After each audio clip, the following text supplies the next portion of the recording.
Friends, तर तुमचं स्वागत आहे नवीन व्लॉगमध्ये। आणि आजच्या व्लॉगमध्ये मी आता सलोनीला क्लासला पिकअप करणार आहे आणि त्यानंतर आम्ही स्वामी समर्थ केंद्रात, त्यानंतर गार्डनमध्ये जाणार आहे। तर सलोनीचे फ्रेंड्स पण सलोनीसोबत येणार आहे आणि हा आलेला आहे इथे विहान।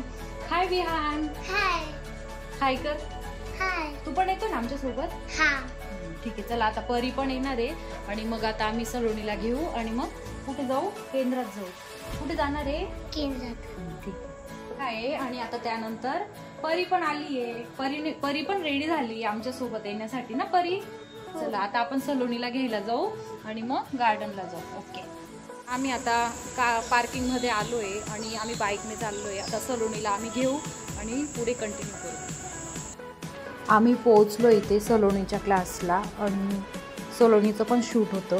तर सलोनीची शूटिंग झाली आहे, बाकीच्यांची शूटिंग चालली आहे इथे आणि खूप छान असं शिकवतात हे सलोनीचे सर। जर कोणाला डान्स क्लासमध्ये आवड असेल तर क्लास जॉईन करायचा असेल तर नक्कीच युनिक अकॅडमीला तुम्ही प्रेफरन्स द्या।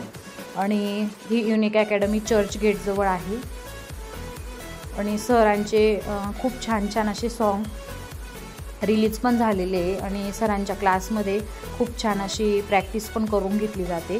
इथे पूर्ण ग्रुप डान्स चालला आहे। सो सर प्रत्येक स्टुडंटकडे एक पर्सनली खूप छान असं लक्ष देतात। तर कोणी असेल इंटरेस्टेड तर नक्कीच युनिक अकॅडमीला जॉईन व्हा।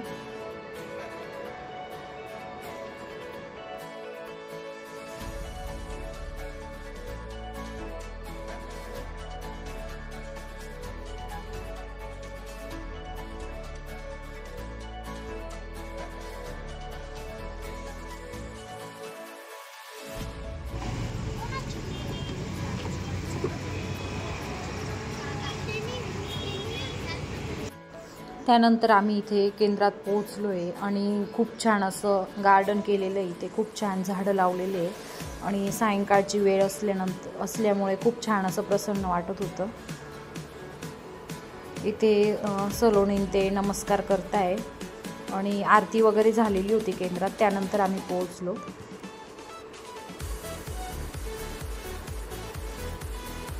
इथे पोलीस लाईनीत राहायचो तेव्हा कंटिन्यू येणं व्हायचं जवळ असल्यामुळे, पण आता ओजस पण लहान आहे त्याच्यामुळे कधी कधी येणं होतं, कधी जमत नाही।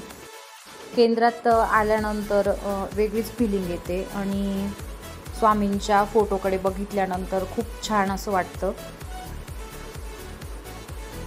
सलोनीला तर लहानपणापासूनच केंद्रात यायला खूप आवडतं।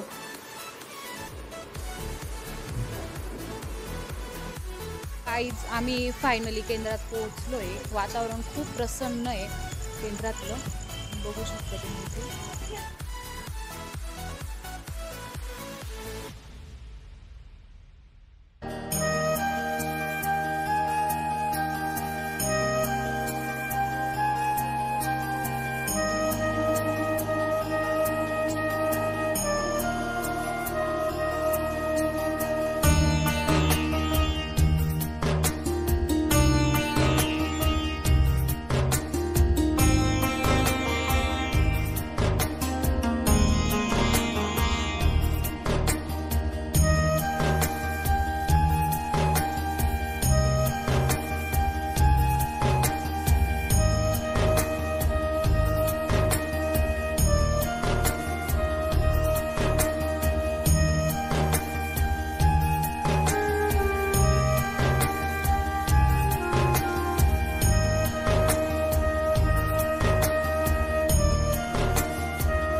त्यानंतर सलोनी ते इथे आले गार्डनमध्ये आणि खूप दिवसानंतर सलोनी गार्डनमध्ये आलेली होती. खूप लहान होती तेव्हा यायची, तर बरेच दिवस झाले, तिला 2-2.5 वर्ष झाली असेल त्यानंतर आली होती आणि तिला खूप असं नाही का लहानपणाच्या सर्व आठवणी येतात तसं प्रकार झाला होता.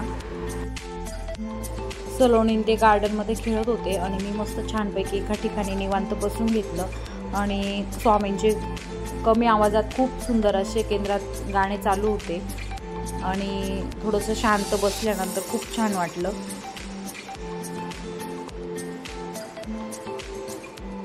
आणि इथे सलोनी त्यांनी सर्व काही झोके वगैरे घसरगुंडी सर्व काही खेळले आणि मी ओजसला घरी टाकून आली आहे, त्याच्यामुळे आता घरी जायची पण घाई झाली आहे. आणि आज नवरात्रीचा पहिला दिवस असल्यामुळे सगळीकडेच देवीची स्थापना होते आणि देवी बसल्यानंतर जशी गणपतीला धूम असते तशीच सेम दांडियासाठी असते आणि 10 दिवस पूर्ण रात्री 12-1 वाजेपर्यंत वातावरण शहरातलं खूप छान असं असतं. आणि मी त्यांना जाता जाता आमच्या अभिनव मित्र मंडळात जाताना बघायला घेऊन जाणार आहे आणि पुढे दांडिया वगैरे खेळायला गेल्यानंतर आम्ही काय एन्जॉय करतो ते मी तुम्हाला पुढच्या व्लॉगमध्ये दाखवेलच. तर सलोनीला इथे खूप छान वाटत होतं गार्डनमध्ये, तिच्या हावभावावरूनच कळतंय आणि कटिंग केल्यानंतर खूपच वेगळी दिसते ती आता. इथे केंद्रात पण खूप छान असे झाडं आता डेव्हलप झाले. मी सुरुवातीला यायची तेव्हा काही एवढे झाडं वगैरे नव्हते, पण आता त्यांनी खूप छान असे झाडं डेव्हलप केले आणि ते काळजी पण घेतात. खूप असं हिरवळ आणि छान वाटतं. आणि खूप दिवसानंतर केंद्रात यायला म्हणजे वेळ मिळाला आहे, कारण ओजस लहान असल्यामुळे आणि सलोनीचे स्कूल क्लासेस असतात त्याच्यामुळे मला वेळ मिळत नाही. तर आज आली मी केंद्रात, खूप छान असं वाटतं. हे समोर वडाचं झाड आहे आणि त्याला पारंब्या पण आल्या आहे. सलोनीने कधी असं झाड बघितलेलं नव्हतं, तर सलोनी विचारत होती मम्मा हे झाड कसलं आहे आणि याला हे असं कसं काय आलं आहे खाली. तर मुलांना काहीतरी वेगळं झाड वाटत होतं ते आणि त्यामुळे ते विचारत होते. चला त्यानंतर आम्ही निघालो आहे आता. तर इकडे आम्ही अभिनव मंडळात चाललो आहे. तर इकडे सर्व तयारी झालेली आहे, पूर्ण सेटअप रेडी झालेला आहे, फक्त देवीची मूर्ती यायची बाकी आहे अजून. तर आजचा व्हिडिओ कसा वाटला लाईक करा, शेअर करा, कमेंट्स करा आणि नवीन असाल तर चॅनलला सबस्क्राईब नक्की करा. Bye bye.